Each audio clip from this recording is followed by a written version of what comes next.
6월 10일 월요일 아침 묵상 사도행전 18장 24절에서 19장 7절 온전한 복음이라는 제목을 가지고 말씀을 좀 살펴보도록 하겠습니다. 한번 따라하겠습니다. 온전한 복음.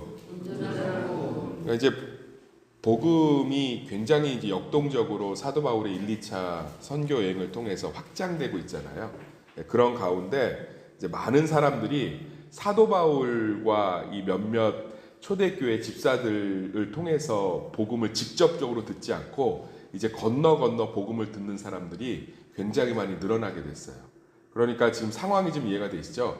김호 목사님에게 열심히 성경 공부를 배우던 사람들이 이제 밖에 나가서 자기 친구도 가르치고 그 친구도 또 자기 옆집 언니를 가르치고 이런 일들이 일어나다 보니까 실제로 지금 이제 복음들이 변질되기도 좋고 또 복음이 원활하게 이제 급속도로 이제는 1대1의 관계가 아니라 막 그 건너 하다 보니까 이제 복음의 정통성이나 순수성도 오염되기가 되게 좋은 상황이에요. 왜냐하면 이 당시에 기록된 성경이 완성되어 있지 못했어요. 그러니까 아마 지금 1, 2차 사도 바울의 선교 때 마가복음 정도도 아직 나오지 않은 상태예요. 그러니까 상당히 구약 성경 정도만. 그러니까 순수하게 사도들과 몇몇 교사들을 통해서 복음이 입으로만 전해지는 상황이니까 상당히 위험스러운 상황이죠. 그러니까 예를 들어서 한번 우리 여기 실험해 볼까요? 제가 귀로 이양 집사님한테 어떤 말을 하고 여기서 원대 집사한테 귀로 얘기하고 얘기해서 강변 집사님한테 들어보면 딴 얘기 나올 가능성이 되게 높아요. 무슨 얘기인지 알겠죠? 예. 저는 고구마는 쪄먹는 것보다 구워 먹는 게 맛있습니다. 근데 도착하면은 고구려 백제 신라 나온다. 사람이 그래요. 그러다 보니까 이런 특수한 상황 가운데 놓여 있어요. 예, 그러니까 이제 여기도 다 지금 보면 아볼로도 보면 굉장히 복음에 대해서 명확히 아는 사람이에요. 그리고 하나님께서 사용하시는데 어디서 복음을 들었는지에 대해서 명확하게 그냥 알렉산드에서 난 아볼로라 하는 유대인이 에베소에 이르니 이 사람은 언변이 좋고 성경에 능통한 자라. 그가 일찍이 주의 도를 배워. 어디서 배웠는지 몰라요. 예, 이런 상황들이요. 그러니까 이단을 골라내기도 어렵고 변질을 막기도 어려워요. 그래서 성령 세례가 필요한 거예요.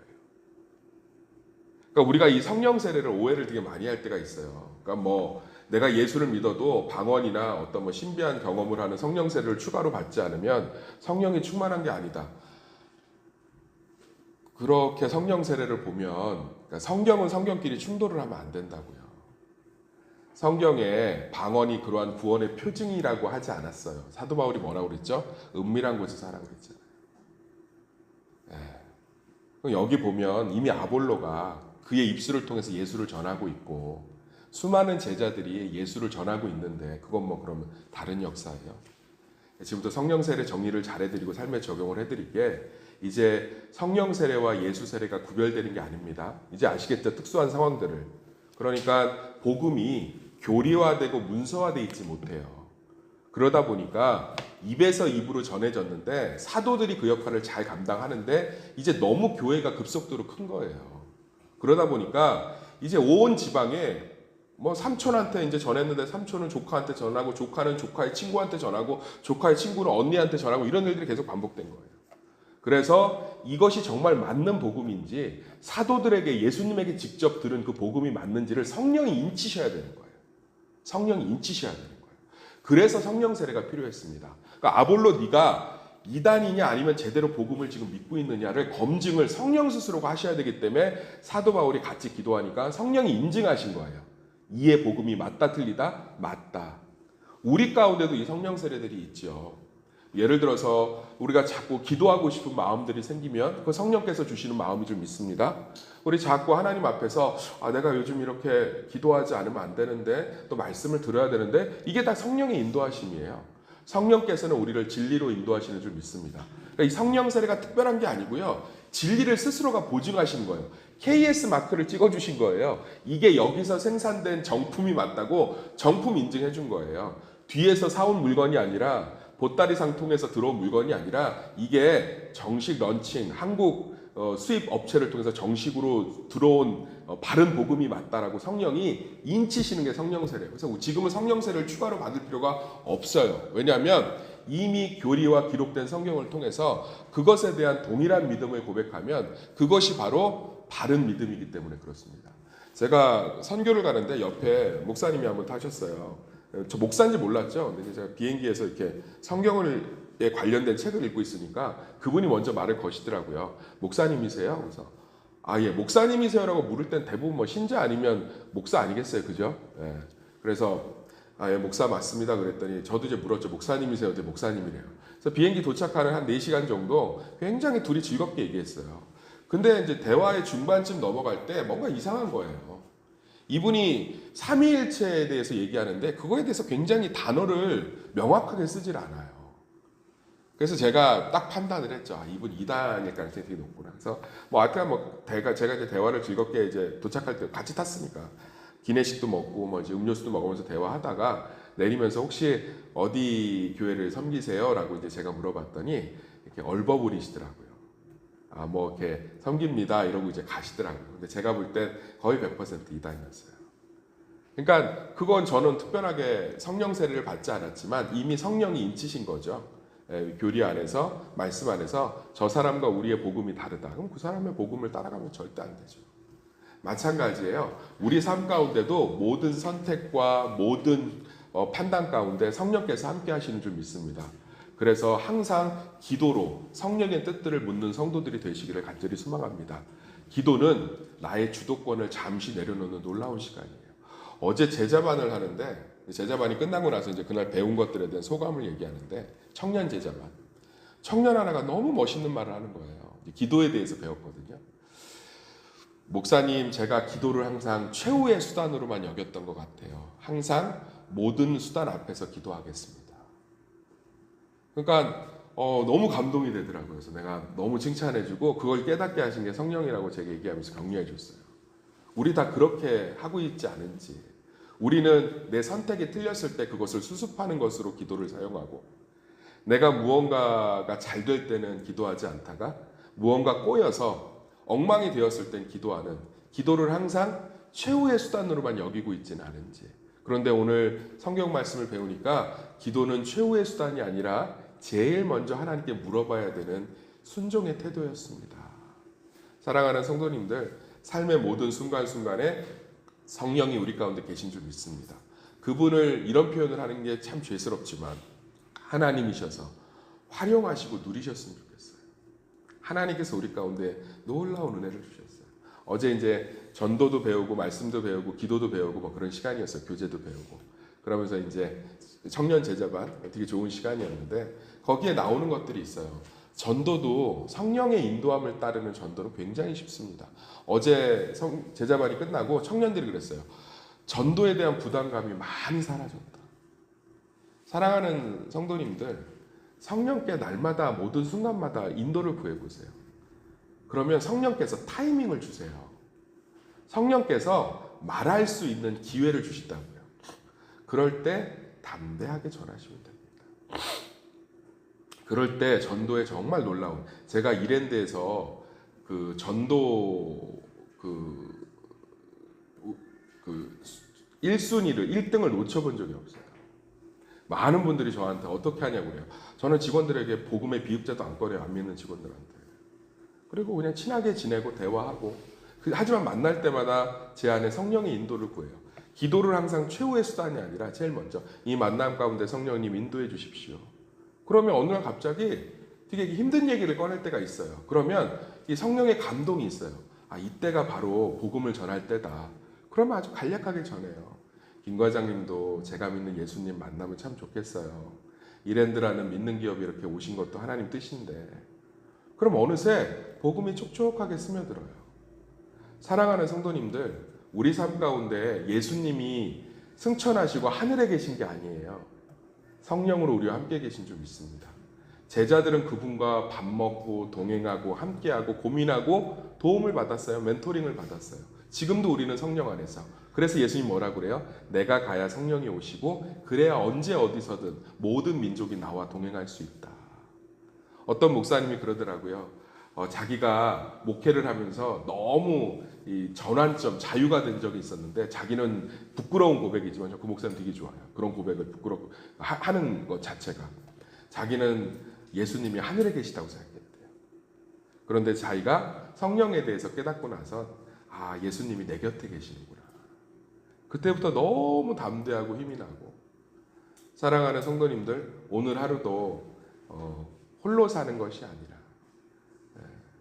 하나님과 동행하는 하루가 되시기를 간절히 소망합니다. 내 선택 가운데, 내 판단 가운데, 내 고민 가운데, 내 모든 일정 가운데 성령의 인도하심과 성령의 함께하심을 구하시고 그분과 대화하시면서 즐겁게 교제하시길 간절히 소망합니다. 어제 기도에 대해서도 배웠어요. 기도는 하나님과 성령 안에서 날마다 이야기하는 것인 줄 믿습니다. 기독교의 기도는 형식이 없고 틀이 없습니다. 예수님이 기도하셨을 때 그 기도를 주기도문이라고 합니다. 예수님의 기도는 모범입니다. 모든 기도의 원천이고 정답입니다. 예수님의 기도가 굉장히 파격적이에요. 하늘에 계신 우리 아빠. 아니 목사님, 하늘에 계신 우리 아버지라고 했지 아빠라고 안 했잖아요. 원어 보면 명확하게 하셨어요. 그럼 우리가 한번 그 현장으로 들어가 볼까요? 예수님은 하늘을 보면서 유대인들의 기도와 전혀 다른 시작을 한 거예요. 유대인의 기도들은 굉장히 예식적이에요. 아빠, 오늘 하루도 제가 무엇을 먹을지 인도해 주세요. 어제 제자반이 끝나고 한 청년이 얘기합니다. 이제 쉬지 말고 기도하라는 게 불가능한 일이 아니라 가능하다는 것을 배웠습니다. 어떻게 쉬지 말고 기도해요? 죄송하지만 목사님들은 그런 얘기 쉽게 하면 안 돼요. 자기들은 이게 업이고 직업이니까. 저는 쉬지 말고 기도할 수가 있는 가능성이 있는데 성도들은 삶을 살아내야 되잖아요. 근데 우리는 쉬지 않고 기도할 수 있어요. 하나님과 날마다 성령 안에서 대화할 수 있는 줄 믿습니다. 10만 번 기도응답 받은 조지 물러 고아원을 운영했죠. 어떻게 그렇게 기도응답을 많이 받았습니까? 라고 뉴욕타임즈 기자가 물어봤을 때 그는 조용히 설거지통을 들고 와서 설거지를 했습니다. 미국은 예전에 큰 나무 원통에서 설거지를 했거든요. 고아들을 돌보느라고 너무 바빠서 설거지할 때 조지 물러 목사님은 간절히 기도한 거예요. 설거지 해보시면 기도하기가 참 좋아요. 단순 노동이라 무념무상이 되기 좋거든요. 굉장히 놀라운 간증이에요. 특별한 장소, 특별한 행위가 아니라 자기는 고아들을 돌보면서 날마다 모든 순간마다 누구에게 기도한 거예요? 하나님께 기도해서 10만 번 기도응답을 받은. 그날 먹일 빵이 없어서 설거지통에서 설거지를 하면서 하나님께 하나님 오늘은 아침을 아이들을 먹일 수가 없네요 라고 했을 때 고아원을 지나가던 빵차가 넘어져서 그 빵차를 고아원으로 기증할 수밖에 없다.